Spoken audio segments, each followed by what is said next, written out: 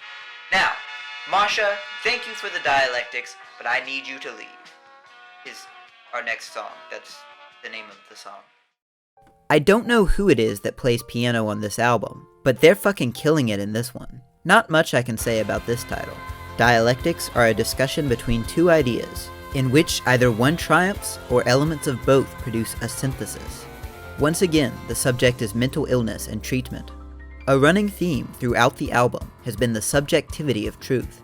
We are all just people, with flawed and biased viewpoints. Those of us that are normal and those who are not are divided into these categories based on arbitrary qualifiers. How much of what is stigmatized by society is a normal aspect of human behavior? Perhaps it just fell outside the lines when the powers that be drew them. Then again, how much of what Socrates thinks is truth, and not just a result of his own altered reality? Each chorus parrots people who speak out against modern mental health care, because there wasn't as much awareness of disorders and trauma. Previous generations often view mental illness as something we just made up. Accusations of being sensitive or weak gloss over real issues that everyone faces. Socrates mocks this mentality by criticizing the coping mechanisms these same naysayers have been using.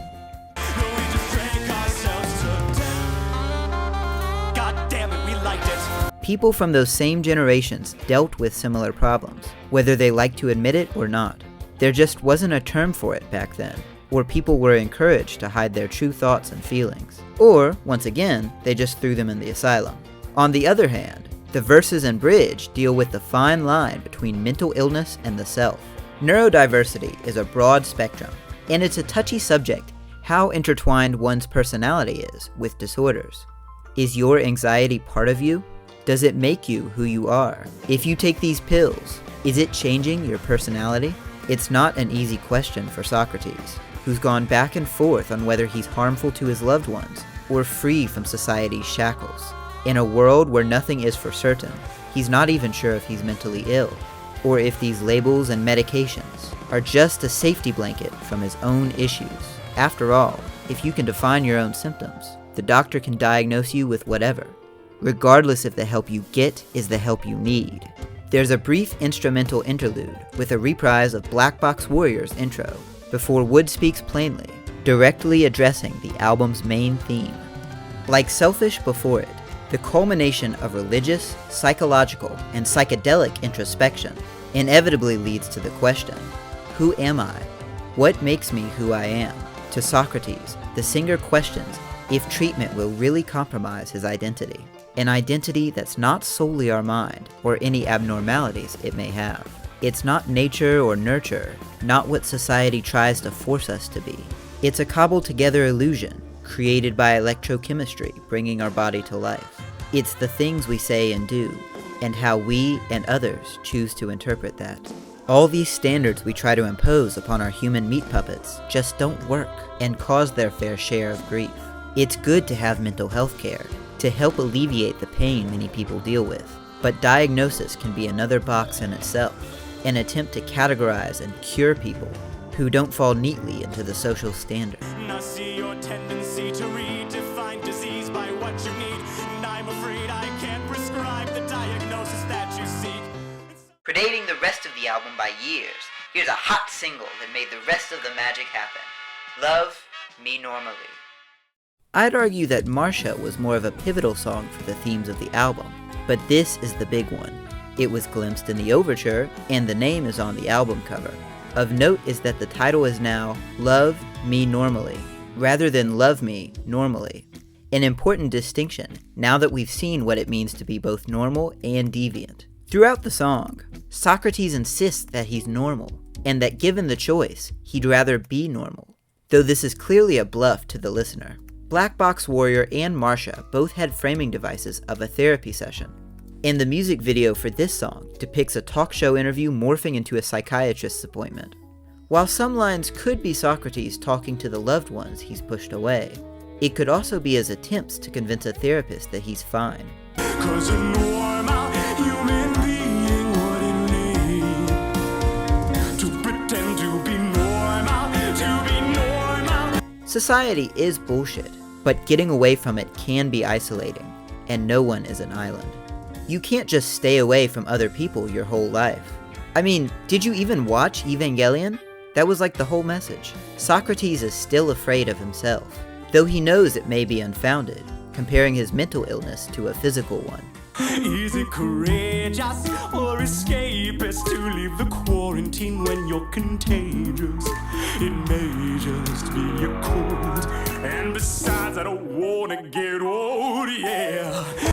I've dealt with my own depression before, and while I made it to the other end of the tunnel, in the middle of it, it's easy to spiral, worrying about whether the people who love you actually love you, about what your friends say behind your back, and how you're actually perceived. You'll never truly know, but you've got to learn to have faith in those around you. Once again, there are people out there who will love you for you. The bridge, another spoken interlude mimicking a talk show, descends gradually into hysteria. Socrates tells the couples in the audience to love each other, not for the things that make them unique, but rather for being average and normal. Jam that square peg in the round hole in their heart. With a cynical view on relationships, believing that those we love will never truly accept us for our differences, he questions why God put him here, and begs just to be normal, not to have to live this way. When so much time has been spent breaking down conformity and questioning what normal really means, it's sad to see Socrates regress like this, to wish to change himself rather than find some sort of acceptance. But real life doesn't have fairy tale endings, and declaring that you're fine doesn't solve the problems that got you here. I was nothing before, so I couldn't have asked to be born. I'll be nothing again, so what am I between now and then? Is there nothing to fear? 'Cause shit's getting weird. So to God who made this man, you will have one hell of a plan. I'd rather be.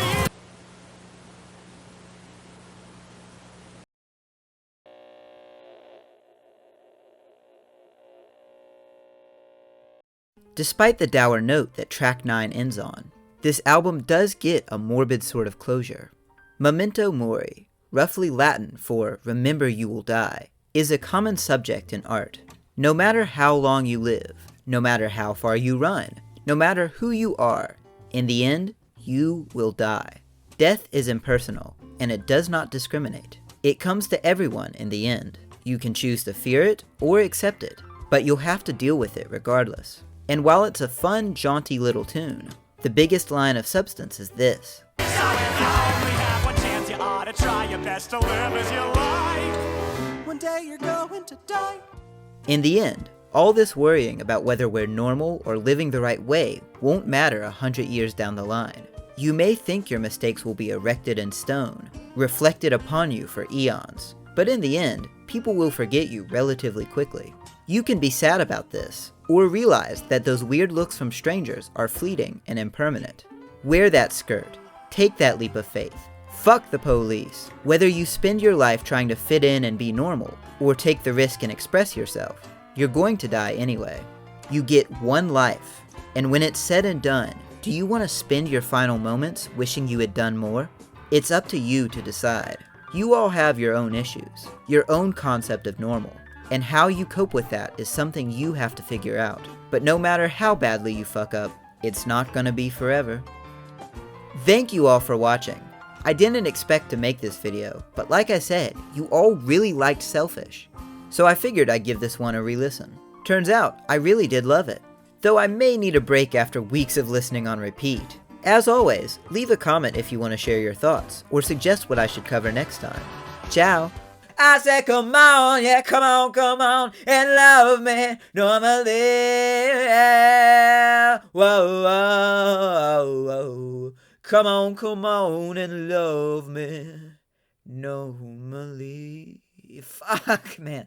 Oh, God.